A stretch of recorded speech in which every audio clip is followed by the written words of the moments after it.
Il y a quelques années, j'ai voyagé avec un peu plus de 25 000 $ en argent liquide dans ma valise. Je vais expliquer aujourd'hui comment c'est arrivé et comment ça aurait pu très mal tourner. Soyez les bienvenus à bord. Je pense que c'est un des vols les plus stressants de ma vie. C'est pas les turbulences qui m'ont fait peur, c'était vraiment le fait que cet argent soit là en liquide dans ma valise. Si vous êtes nouveau sur ma chaîne, soyez les bienvenus. Mon nom est Victor, je suis chef de cabine pour une compagnie aérienne, youtubeur depuis un peu plus de 5 ans et demi. Il y a à peu près 400 vidéos sur ma chaîne et je parle essentiellement de conseils sur comment rendre votre voyage plus agréable, plus facile, en fait voyager dans les meilleures conditions. Je vous invite à aller regarder les playlists qui sont sur ma chaîne YouTube et vous allez trouver sûrement chaussures à votre pied. Et si c'est un sujet qui vous intéresse, vous pouvez également mettre un pouce vers le haut, vous abonner et activer la cloche. Alors avant de rentrer dans le vif du sujet, vous expliquer exactement ce qui s'est passé, je voulais faire une petite aparté, parce que c'est aussi un côté éducatif dans mes vidéos, sur le blanchissement d'argent. Donc blanchir de l'argent, ça veut dire souvent transférer ou amener de l'argent de manière illégale dans un autre pays et l'injecter dans cette économie. C'est quelque chose qui en général est fait à un niveau plus professionnel, c'est pas monsieur tout le monde qui va se balader avec une très grosse somme d'argent, mais on a vu parfois des mules qui peuvent transporter ou de la drogue ou parfois de l'argent et l'amener de manière illégale. Donc c'est pour ça qu'il faut faire très attention si un jour vous êtes amené à avoir beaucoup d'argent liquide avec vous. Et en général, la somme, c'est au-delà de 10 000 $ US. C'est en général ce qui est accepté dans tous les pays. Donc en dessous de 10 000 $, il n'y a pas de problème. Au-dessus de 10 000 $, vous devez le déclarer. Ça ne veut pas dire que ça fait de vous un criminel ou quelqu'un qui va blanchir de l'argent. Je vous donne un exemple. Vous avez des gens qui ont laissé leur famille et qui sont partis travailler à l'étranger parce qu'ils peuvent gagner plus d'argent. Ils vont économiser au maximum et tous les 2-3 ans, vous retournez dans leur pays d'origine et vous ramenez toutes ces économies en argent liquide. Mais ils vont pouvoir le justifier avec des bulletins de salaire et expliquer un peu la situation. Mais si vous arrivez comme ça sans aucun justificatif et que vous avez 15, 30, 50 000 $ en argent liquide, on va sûrement vous poser des questions. Et ça va être encore pire si vous ne le déclarez pas aux douanes en arrivant. Donc c'est vraiment quelque chose à faire attention. Si vous emmenez juste de l'argent liquide parce que vous allez partir en vacances, prenez une carte de crédit, vous pouvez toujours retirer de l'argent liquide au distributeur. Vous avez des distributeurs un peu partout sur la planète à partir du moment où c'est une carte Visa ou Mastercard. Alors maintenant, le sujet qui vous intéresse, comment je suis arrivé à me retrouver avec tant d'argent dans ma valise. C'est arrivé il y a un peu moins d'une dizaine d'années. À l'époque, je travaillais pour une compagnie de fitness et je mettais en place des événements. Et un événement que je faisais tous les ans est à Toronto. C'est la grande convention de fitness qui s'appelle Can Fit Pro. Donc, il y a énormément d'exposants sur cette convention. Et nous, on était exposants. Et la compagnie pour laquelle je travaille, en fait, toujours pour eux à temps partiel, on fait des cours de fitness pré-chorégraphiés, comme les cours body pump, etc., que vous avez peut-être entendu parler dans le gym près de chez vous. Et donc, moi, j'étais là pour m'occuper un petit peu de la mise en place, la logistique par rapport aux équipements et ce genre de choses. Donc, le but de mon voyage, c'était vraiment de gérer l'événement avec l'équipe locale canadienne. Et puis, sur certains événements, on avait aussi une boutique sur laquelle on vendait des vêtements de sport, donc à l'effigie de la marque pour laquelle je travaille. Et en général, c'est une boutique qui est très populaire parce que ça évite aux gens d'avoir payé les frais d'envoi. Ils peuvent toucher les vêtements, ils peuvent les essayer. Donc, on sait qu'on vend quasiment toujours le stock. Sur ces événements de taille moyenne, je vais gérer l'événement et la boutique. Quand c'est des événements plus importants comme CanFit, il y a quelqu'un de l'équipe merchandising qui vient pour gérer la boutique. Moi, le plus gros de mon travail se fait dans les 3-4 premières heures du début de l'événement et tout ce qui est en amont. Donc une fois que l'événement est vraiment en route, dans ce cas-là, j'ai plus de temps et je vais toujours aider la boutique, que ce soit pour vendre, pour faire le caissier, pour parler un petit peu avec les instructeurs, etc. Donc comme c'était un gros événement, ma collègue Rochelle était là, elle travaille pour le merchandising, elle a mis en place la boutique et moi je m'en suis pas vraiment occupé, mais je sais qu'elle avait des problèmes, je sais pas ce qui se passait avec la carte de crédit, le système, l'application qu'on utilisait ne fonctionnait pas. Une fois de plus, on n'est pas une compagnie canadienne et donc c'est toujours un peu plus compliqué d'avoir du support et on a pris la décision de ne prendre que l'argent comptant. Donc il y avait un distributeur à côté, bon les gens ça les arrange plus ou moins, mais si vous voulez acheter les vêtements, ils allaient retirer du cash et puis ils payaient directement à la caisse en liquide. Tout se passe bien, moi je vais aider Rochelle, l'événement se passe très bien et en début d'après-midi, Rochelle commence à avoir mal à la tête, elle commence à avoir vraiment de fortes migraines. Et puis quand vous êtes dans un centre de convention avec en plus des cours de fitness, avec la musique qui fait boum boum juste à côté de vous, si vous avez une migraine, c'est le pire endroit où vous voulez être. Donc je lui dis écoute, retourne à l'hôtel, va te reposer quelques heures et puis viens me voir, je vais gérer la boutique en attendant, il n'y a pas de problème. Rochelle disparaît, je continue à gérer la boutique et puis l'événement se terminer vers 7h, 8h, donc je commence à remballer. Bon, je sais comment faire les choses puisque d'habitude sur les plus petits événements c'est moi qui le fais, donc on remballe, en plus il reste plus grand chose, on avait quasiment tout vendu. Je prépare les documents douaniers pour le départ des vêtements qui n'ont pas été vendus et puis j'ai tout l'argent et j'essaie d'appeler Rochelle, pas de réponse. J'ai dit bon, peut-être elle dort ou elle a éteint son téléphone. Parce que je ne sais pas dans quel hôtel elle reste, parce que moi je faisais un autre itinéraire qu'elle et j'avais réservé moi-même mon hôtel, donc je ne sais pas où est-ce qu'elle est. Mais en tout cas, son téléphone ne répond pas.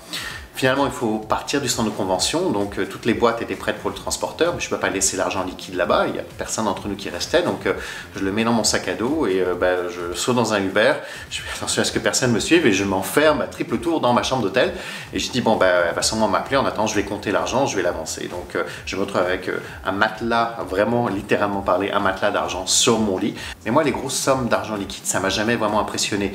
Avant, dans une ancienne vie, je travaillais pour un cirque, on faisait facilement, je parle juste en argent liquide, entre 12 et 15 000 dollars par spectacle, et des fois on avait 2 spectacles dans la journée, et donc je pouvais faire des dépôts qui étaient faciles de 30 à 40 000 dollars. Ça ne m'a jamais vraiment impressionné, mais au moins quand j'étais au cirque, j'avais des machines pour compter les billets. Là, j'ai rien du tout, je suis dans ma chambre d'hôtel, donc je suis là, je trie tous mes billets, je les mets tous dans le même sens, et je fais des liasses de 100, et puis je commence à faire mon dépôt, et j'arrive un peu au-dessus de 25 000 dollars canadiens. Bon, toujours pas de nouvelles de Rochelle. Moi, ce qui m'inquiétait, c'est qu'on était le samedi soir, le lendemain matin, à 8 h, je décollais, je m'en allais à Montréal pour 3 jours, puis j'allais en Allemagne pour 3 jours, je revenais à Montréal pour, je crois, 5 jours, puis après j'allais en Suède, j'allais en Suisse, j'allais à Dubaï, et après je rentrais chez moi dans le Pacifique. Ce qui fait que, qu'est-ce que je vais faire de cet argent? Donc, toujours pas de nouvelles. Le lendemain matin, je me réveille, je dis bon, je vais prendre l'argent avec moi à Montréal, je ne peux pas le laisser comme ça abandonné à l'hôtel. Donc, il était bien dans ma petite valise cabine. L'avantage de Toronto, c'est qu'il y a 2 aéroports. Vous avez l'aéroport Pearson, qui est le grand aéroport international, puis vous avez l'aéroport Bishop, qui se trouve en plein centre-ville, où c'est juste des plus petits avions qui vont faire essentiellement du domestique et un petit peu des États-Unis. Donc, l'avantage de ce petit aéroport, comme c'est des plus petits avions, je dirais la sécurité, comme c'est en plus c'est essentiellement des vols domestiques, la sécurité est un petit peu plus relaxe. On peut transporter l'argent liquide d'une province à l'autre, je ne change pas de pays, donc j'ai pas de problème par rapport à ça. Mais j'avais toujours un petit peu peur quand même qu'on commence à me questionner lorsque ma valise passerait au rayon X. Heureusement, personne ne m'a posé de questions. Je me suis assuré d'être le premier passager à rentrer à bord parce que je voulais pas que ma valise ne rentre plus dans les coffres à bagages, qu'il n'y ait plus de place et qu'on la mette en soute. Et je ne vous cache pas que pendant l'ensemble du vol, j'ai passé mon temps à regarder le coffre à bagages, m'assurer à ce que personne n'y touche. Parce que qu'est-ce que je vais faire de cet argent? J'arrive à Montréal, pendant ces 3 jours, je restais chez des amis je voulais pas les mettre mal à l'aise en me disant j'ai beaucoup d'argent liquide avec moi. Donc ce que j'ai fait, ils habitent dans un grand loft et ils avaient un genre de gros arbre, mais un faux arbre en plastique, mais c'était assez important. Donc à un moment où ils étaient partis, j'étais tout seul chez eux, j'ai levé l'arbre du cache-pot et j'ai mis l'argent emballé dans des sacs en plastique sous l'arbre, en fait, entre le cache-pot et l'arbre. Donc l'arbre était un peu plus haut, mais on s'en rendait pas très compte parce qu'il était quand même assez haut. Et puis j'ai rien dit. J'ai évidemment contacté le bureau chef, j'ai toujours pas de nouvelles de Rochelle, je ne sais pas ce qu'elle était devenue. Et puis ils m'ont dit, essaie de faire des dépôts avec Western Union.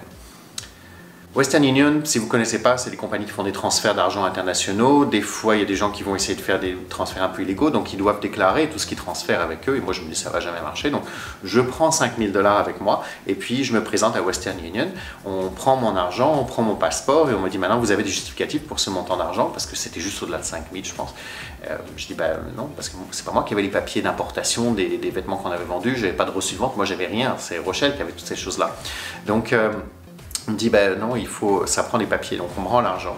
Je dis, bon, je vais essayer une autre succursale, on ne sait jamais. Pareil, j'arrive, on me prend mon argent, on me prend mon passeport, et puis après avoir rentré mon passeport dans leur système, ils disent, mais vous êtes déjà présenté à telle autre succursale. Donc, j'étais fiché. Donc, j'ai dit, je vais me mettre dans le trouble.